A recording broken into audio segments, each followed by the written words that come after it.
Pues como Iglesia Diocesana y en concreto desde la Delegación de Cáritas, pues hemos intentado estar siempre cerca y seguir trabajando eh, junto a la gente que se estaba jugando la vida y haciendo presente, siendo bálsamo, consuelo y reivindicación, que siempre lo hemos intentado hacer. Ante esta situación provocada por el COVID en los momentos de más gravedad del tema, el obispo diocesano, don Carlos, tuvo la iniciativa de aprobar una cantidad que se le ha llamado Fondo Diocesano para poder estar y cubrir las necesidades más básicas de las familias que ya se venían atendiendo.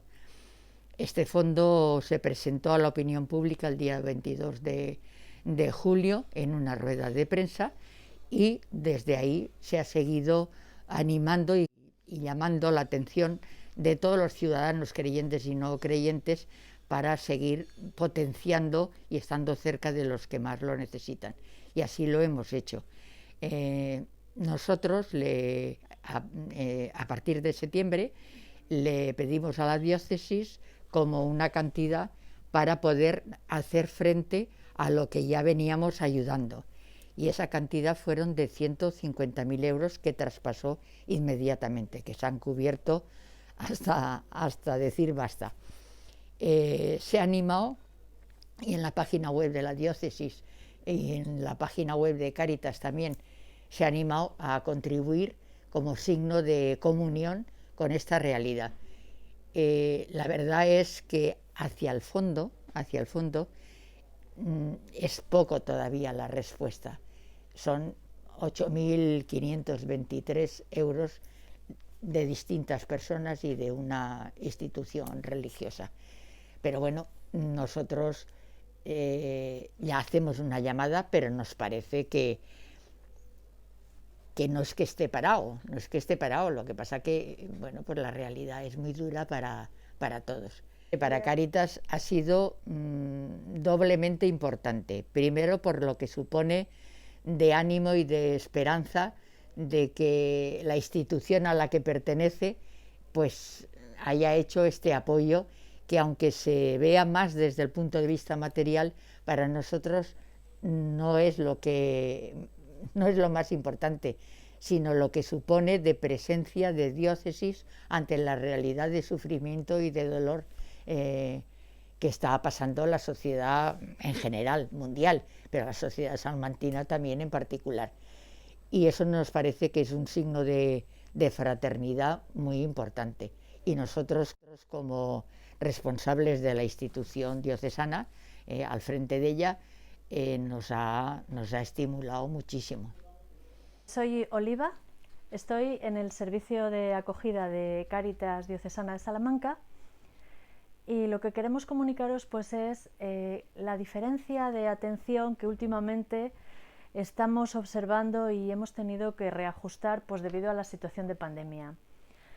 Cáritas siempre había atendido a las personas que llegaban sin cita previa, de tal manera que en el momento que cada cual considerara oportuno se acercaba bien a la sede de Cáritas o bien a las parroquias donde atendemos en los diferentes barrios. Debido a la pandemia, esto, como en toda la vida, pues ha sido un antes y un después, porque en la pandemia nos mantuvimos trabajando, pero pasamos a realizar muchísima atención telefónica.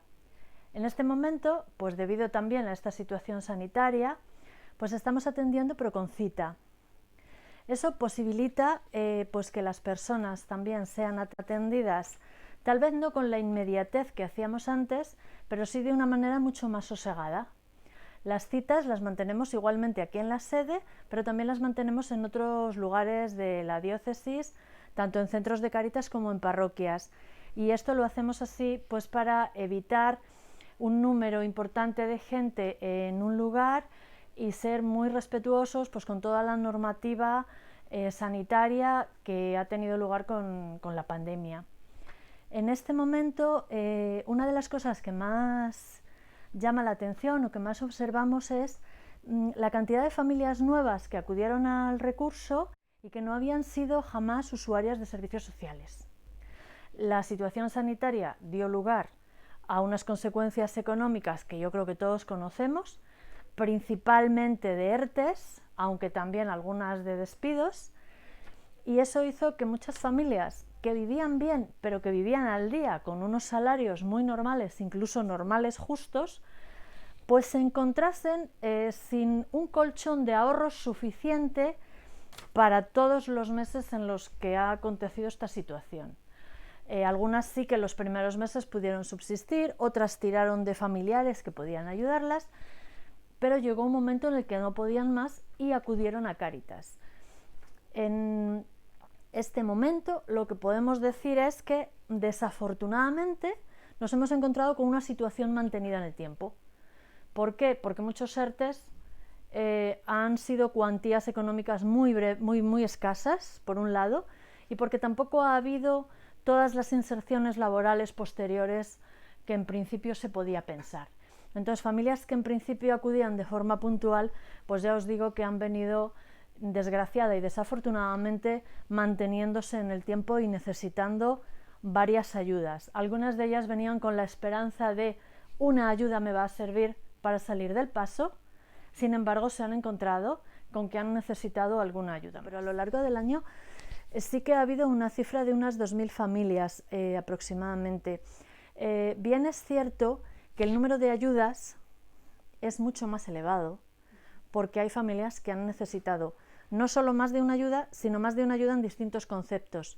Es decir, la mayoría de nuestro presupuesto se va en vivienda, pero es verdad que hemos aumentado también las ayudas de alimentación y de suministros. Soy Virginia del servicio de acogida y bueno, cuando la COVID-19 llegó a nuestras vidas, pues a todos los ciudadanos nos ha hecho cambiar nuestra vida de un día para otro. Esto también pasó en el servicio de acogida de Cáritas. Tuvimos que cambiar toda nuestra forma de hacer un trabajo presencial, que venía la gente sin cita y demás, a un trabajo totalmente telefónico. El estar con la gente, pero desde el teléfono y cada una desde nuestras casas.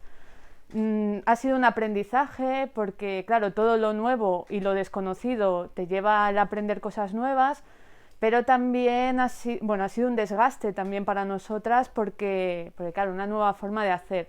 Una nueva forma de hacer desde la distancia, pero también desde la cercanía, porque todo ha sido llamadas telefónicas con un volumen muy alto de personas que llamaban a Cáritas durante ese tiempo. Lo bueno, por decirlo, durante todo ese tiempo, es decir que esa cercanía que hemos seguido teniendo, cuando tú llamabas a las personas, cuando le dedicabas un rato para hablar con ellos, un rato de atención, de escucha, que ellos sacasen de sí todo lo que llevaban dentro, no solo por el tema económico, que ha sido bastante bueno, sino también por esa situación de incertidumbre, de miedo a la enfermedad, de miedo a la soledad, de miedo a no saber qué va a pasar al día siguiente. Hemos atendido mucha gente, también derivada por los servicios sociales, porque ellos, bueno, pues dada su forma de actuar, no podían hacer ayudas inmediatas en ese caso, y nosotros lo hemos asumido. Bueno, del confinamiento para acá han salido nuevas realidades. Aunque antes ya había un número grande de personas que vinieron a España solicitando protección internacional, con la pandemia todas esas solicitudes quedaron paradas. Y ahora se han resuelto rápidamente, de una forma muy rápida. Entonces nos encontramos con un volumen muy grande de familias que han tenido la denegación de la solicitud de protección internacional y que se quedan en España en una situación administrativa irregular. ¿Eso qué quiere decir? Que no pueden acceder ni a un recurso económico, ni a un empleo, ni a determinadas acciones formativas porque están en situación irregular.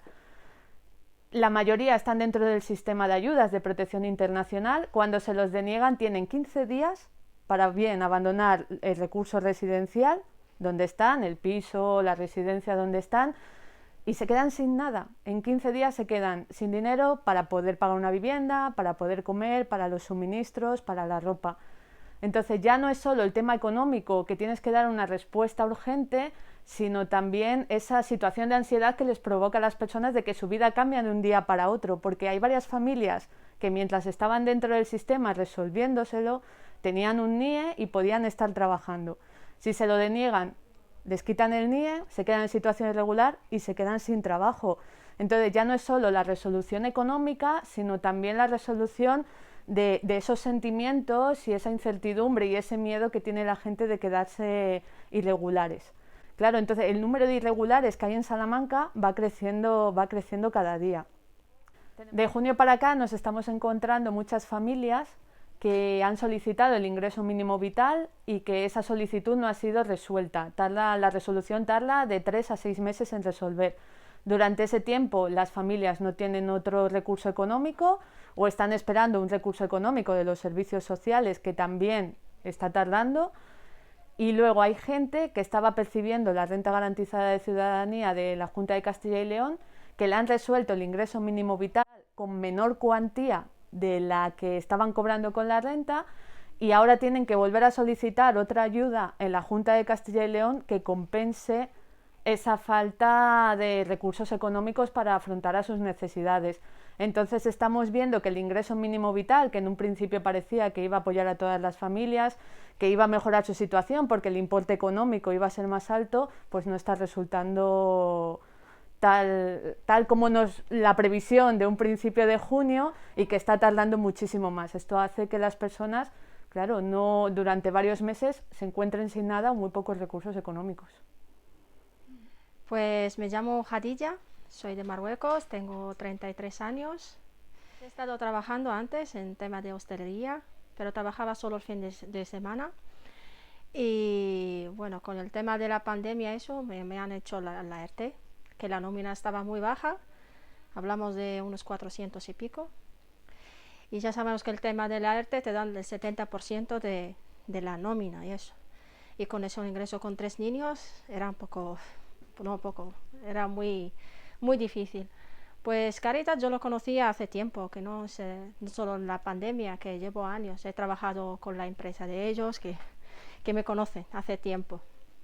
Y pido ayuda, me fui a la parroquia y he pedido ayuda, sobre todo el alquiler, porque la renta un poco, donde más que se gasta el dinero.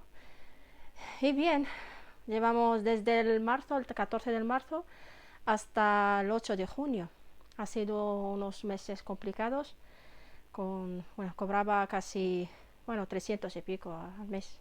Era muy poco para llevar adelante con 3 niños. Y me ha ayudado muchísimo, la verdad. Y no solo en el alquiler, me ha ayudado en el tema de pagar gas y gastos y eso. Bien, hombre, es que ser una persona extranjera y eso, tanto económico y emocional, te ayuda un poco, que con eso puedes seguir adelante y quitar algo encima, ¿sabes? Por lo menos es eso. Estoy divorciada, no tengo marido, que es una familia monoparental y con 3 niños. Y es difícil, más que en un país extranjero es muy difícil. Porque ahora echan a la gente porque no hay trabajo, es que no hay nada. Y ahora tengo que solicitar el subsidio, porque paro tampoco tengo. Hay que solicitar el subsidio y bueno, voy a intentar solicitar también a la renta mínima, también lo que acaba de salir y no sé lo que tardará. Hasta que llega a esos ingresos no sé lo que tardará. Trabajo muy complicado para encontrarlo ahora y más que en la situación que estamos. Muy difícil. Y he hecho un curso con Cáritas, era de limpieza, de superficie, inmobiliario, no sé qué. He hecho un curso casi 4 meses. Y la empresa me ha cogido. He pasado 6 meses por ahí, me han llamado y he empezado a trabajar con ellos. Y desde ahí he empezado a conocer Cáritas y eso, cómo trabajan y cómo. Bueno, yo creo que el tema de la ERTE es muy difícil. Vivir con esto y te confinan en casa y no puedes mover, muy complicado. Sí. Y si, nosotros los mayores a lo mejor aguantamos, ¿sabes? Porque entiendes, pero con niños pequeños, peor. Pues recordar que el fondo se ha establecido con una cantidad de 500.000 euros, que en este momento la diócesis ha hecho efectiva una cantidad de 150.000 euros, que es la que estamos gestionando desde el periodo de julio, que es cuando se activa el fondo, hasta ahora en noviembre. Principalmente, el fondo se destina a dos tipos de ayudas, de apoyo. Una, fundamentalmente para acoger y atender a las necesidades que las familias presentan, las necesidades básicas: alimentación, alquiler, pagos de vivienda, salud, todo lo que pueden ser las necesidades básicas. Y la otra, una parte también está destinada, más pequeña, en un porcentaje de un 20% del fondo, a cubrir también necesidades personales para la promoción de las personas. Entendemos que tenemos que trabajar desde el cuidado y la atención a las necesidades básicas familiares, pero no podemos dejar de trabajar en la promoción de las personas, porque son las personas las que tienen que activarse, son las personas las que tienen que desarrollar todas sus potencialidades, pues para salir de la situación de crisis o de vulnerabilidad en la que se encuentran. Desde ahí, desde este planteamiento, es desde donde se gestiona el fondo. Decir que en el fondo, desde que se activa, es decir, julio del 2020, nuestros gastos de apoyo a familias en la primera línea que decíamos de atención a las necesidades básicas han sido 349.432 euros. Es decir, prácticamente ya tenemos el 60-70% del fondo ya gastado. No todas las cantidades van vinculadas al fondo, ¿no? Pero lo que sí que es el coste económico del primer ingreso que se ha realizado ya está justificado, ya está gastado en lo que es la atención a las necesidades básicas. Las necesidades básicas han aumentado en todo este periodo, han aumentado de una forma alarmante. Solamente por recoger un dato y para quedarnos con la idea de cómo han aumentado las necesidades. La diferencia que hay de gasto que ha tenido que hacer Cáritas Diocesana para cubrir necesidades de familias desde que se empezó la pandemia y el confinamiento en marzo del 2020 hasta finales de septiembre, el coste que ha supuesto apoyar a las familias ha sido de 884.611 euros. Eso supone un 90% más que lo que fue en ese periodo el coste en este tipo de ayudas que Cáritas Diocesana tuvo que hacer. La explicación es muy clara. En ese momento las familias no tenían un espacio de referencia para poder acudir a la atención a las necesidades básicas. Cáritas tiene que hacer un esfuerzo muy grande de apoyar económicamente a las familias, puesto que, bueno, es así, la mayoría de las situaciones de las familias no llegan a nosotros, bien derivado por administración pública, bien derivadas o desde otras entidades. A partir de septiembre la situación bueno, no ha mejorado. Estamos viendo cuál es nuestra realidad. La realidad dice que estamos en una situación de agravamiento. No sabemos qué es lo que pasará en los próximos meses, pero sí que intuimos que se va a agravar, con lo cual seguimos necesitando de la colaboración, de seguir incrementando el fondo solidario, puesto que el gesto que inicia la diócesis creemos tiene que darse continuidad desde, como bien decía don Carlos, otras entidades, otras personas que quieran vincularse al fondo y sobre todo desde la respuesta comunitaria que como Iglesia tenemos que dar. Nuestro agradecimiento, que parece que es dárnoslo a nosotros mismos, a la diócesis en la persona de don Carlos, a los sacerdotes diocesanos que siempre han apoyado la tarea y este año de manera especial con una aportación significativa, también al Cabildo de la Catedral y a la cantidad de socios donantes de empresas que se han volcado a poder compartir en lo que ellos disponían, las empresas, pues las de alimentación en alimentación o en otro tipo de trabajos, los voluntarios ofreciéndose a lo que era necesario y siempre, que para nosotros es importante, dando ese tono de ánimo, de esperanza. Evidentemente, nuestro agradecimiento en primer lugar a Dios, que nos mantiene y nos sostiene en este servicio tan importante para la sociedad y para la Iglesia.